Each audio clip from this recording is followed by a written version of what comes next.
And this is day 3 of shorting MSTR. What's going on, guys? It's Ricky with TechBud Solutions. I started this, I don't want to call it a series, but I'm really excited to keep it going. I'm having too much fun while doing so, and the feedback's been really great. I'm shorting MSTR. I close out my trades every single day. Day 1, I think I lost 3.7K. Day 2 in that recap video. The ones that are named day 2, right? This one's going to be named day 3, so I just thought I'd name it that. Obviously, different days I've shorted it, just not the title of the video if it's not the main focus. But this is the recap. As you guys can see, my MSTR position. I don't carry my shorts overnight because as of right now, Bitcoin is still holding above 90,000. As long as Bitcoin continues to hold above 90,000, there's always the possibility of Bitcoin continuing to be able to recover. And if Bitcoin recovers, then so can MSTR. I do believe that MSTR is a super shitty company that's overhyped up, overvalued, has no underlying business, and is all derived around Bitcoin.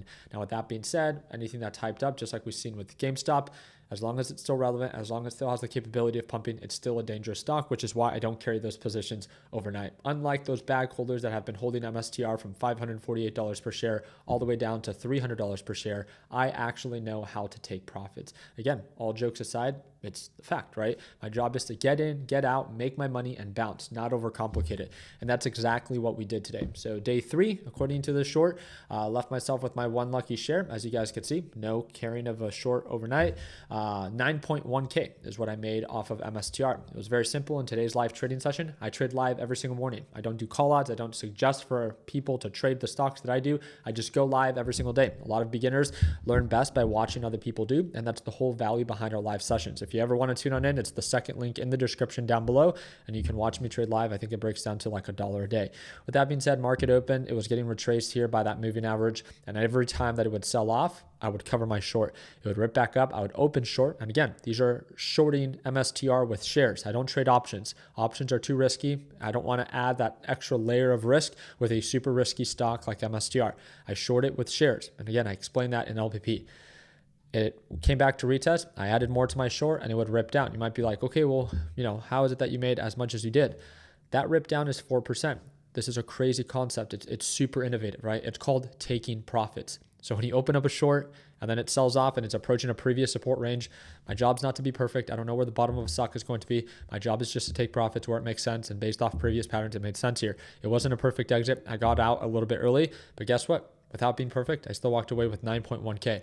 I closed out my short there. I let it rip up. I opened short once again, saw that it was beginning to consolidate right around 325. I called it out to my LPP team, closed out the short. It ripped back up, opened up short again, ripped it back down. Same support, 325, 326, close out the short. Overall on the day, 9.1K. So again, trading this thing with about 150K at a 9.1% return. Even though MSTR was only down 1.14%, it doesn't matter what MSTR was down. MSTR could have ended in the green. I still made money shorting it because I was able to find the highs and the lows within the day to be able to just wait for signs of resistance, wait for rejection, wait for confirmation, add to a short, and then cover when it's beginning to show signs of a support. And I did that multiple times. I would enter, I would cover, I'd enter, I'd cover, I'd enter, I'd cover, right? There's so much time and there's so much opportunity and money to be made in this market. And all you literally have to do is, we have a bunch of these MSTR idiots that have continued to hold MSTR since highs of $548. For what? You're drowning in a bathtub. Like you're just laying on your back, drowning. All you literally have to do is sit up and take advantage of all this opportunity that's presenting itself. MSTR is not going to be here forever. We all know that, right? It's a pump and dump. It's a bullshit company. It's running off of the facade of Bitcoin right now, and there's a crypto bull run. Crypto bull runs don't last more than 1 to 2 years. And when they correct themselves, it's not an opinion, it's a fact. They correct themselves 70 to 75% every single time. Look at it. Last time in 2018, when it went from highs of $19 all the way down to lows of $3,200, that was an 83% sell-off. That's not an opinion. That's a fact. That's a crash, right? Back in 2021, 2022, when it sold off and crashed, 76% from highs to low. That's not an opinion. That's a fact. It's a fact that Bitcoin crashes every single time, at least 75%. What makes you think this time is going to be any different? The more overbought, the more over leveraged that people become at these overbought levels, if there's any trigger, in this case, let's say the trigger just happens to be that the US is now cleared to sell $6.5 billion worth of Bitcoin. Will this crash the Bitcoin overall market? We don't know, right? But can this be the trigger that once they confirm that they are selling, they begin to liquidate? And just like we've seen that BlackRock is now beginning to liquidate, there's a bunch of outflows within that ETF itself. And if everyone begins to liquidate, what do you think is going to happen to all these beginner traders that are over leveraged, trading on margin when they're buying Bitcoin at $100,000 per coin and they're now down 20%? You're going to get margin called. And just like we saw back in 2020 to 2021, the reason that we sold off so hard wasn't just because people were losing their money. People were losing their money and the money that they borrowed because they were over leveraged. That's the same shit that happens every single time on these crypto bull runs, is that people just feel like they deserve to make 1,000% returns and never have the idea that, oh man, this might eventually end. Well, guess what, right? It pulls back every single time. It crashes every single time. I'm not here to, we can't predict when it's going to crash, but you can't be surprised. I've already seen it so many times. Oh, they're just trying to pull the rug on us. Who's trying to pull the rug on you? You've been aware of how overbought Bitcoin has been for the past few months. So if you just are so unable to manage and mitigate risk, to take profits because you're so unbelievably greedy, the only person to blame is yourself, right? You're the only dumb enough person to continue to hold that position that is putting you in that hot water. There is so much money to be made on both going long and going short right now, right? Like, you guys know that I love talking my crap on MSTR. Trust me, if you follow me on social media, especially Instagram, you know that I love going at these MSTR bag holders because it's hilarious. It's so funny. But with that being said, I've gone long on MSTR. I went long on MSTR for a small portion of it today. And guess what? If MSTR is oversold enough, just like you saw, I closed out my short.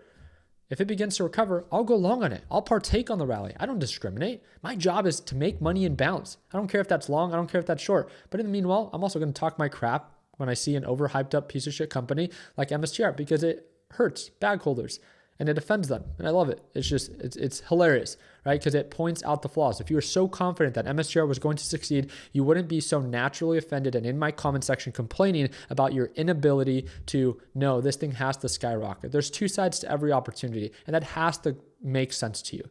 To every opportunity, there's always two sides, and your inability to accept the downside risk will always be the downfall on why you fail in life. There's always two sides to every opportunity. And the only other trade, well, let me show you this. The other trade that I took today was on Humana. This was a big shout out to my boy Weston. He told me that it was up about 6.5% after market hours. I made an additional 5.4K shorting this on the retracement. It was a very simple and random trade. It began showing signs of lack of progress on the upside. It was overbought, super low volume, opened up short. I saw the retracements, put my limit order, took profits, walked away with 5.4K. The only other stock I traded today, I announced it to my LPP team. I lost $169, and that's on SOUN. Lack of progress, lack of consolidation. I just messed up with, again, playing with the lows and playing with the highs. I just saw that it was kind of, there's really no sense of direction, kind of just was stagnant. And because of that, I just should have not been trading it. Nonetheless, 3 trades overall, made a little bit over 14K on the day, and it's a great way to end a Friday. So again, you can get offended. You can continue to complain about why Bitcoin or MSTR is not or is going to be the next big thing. We don't care about your opinion, right? Just like as you shouldn't care about mine. We're here to make money. That's the sole reason that we are here. So let's not overcomplicate it, right?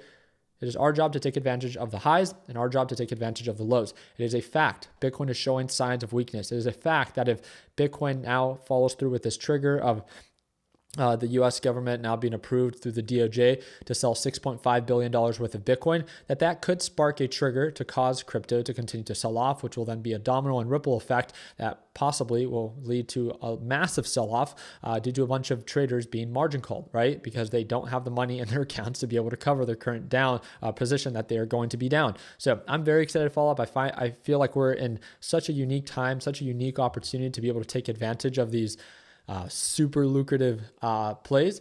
And all you literally need to do is not be greedy, right? Understand that there's two sides to every opportunity, not get so personally offended that if I'm not with you, I'm against you. It's, dude, you're not that important, right? I'm not that important. We're here to make our money within the day, close out our trades, manage and mitigate risk, and bounce and move on with the rest of our day or the rest of our weekends, and we show up on Monday and do it all over again. So I'm super excited to kick off the trading week with all of you guys. And for all those that aren't so, you're just not drowning in your emotions of what you hope happens. No one cares what you're hoping for. We're here to take action based off of what's actually presenting itself. And I hope that you can see that. So again, second link in the description down below, whenever it is that you feel like you are ready, as long as you're not a person that gets easily offended. Second link in the description, you can watch me trade live as soon as Monday. So if you're really trying to watch me trade live, see what it is that I'm actually doing every single day, you get to watch me trade live, see all of my entries, all of my exits, all of my good trades, all of my bad trades. And this wraps up day 3 of shorting MSTR with 100K. Hope that earned a thumbs up. Please consider subscribing. And if you got offended by this video, go find a rock outside and kick it. Take care, team.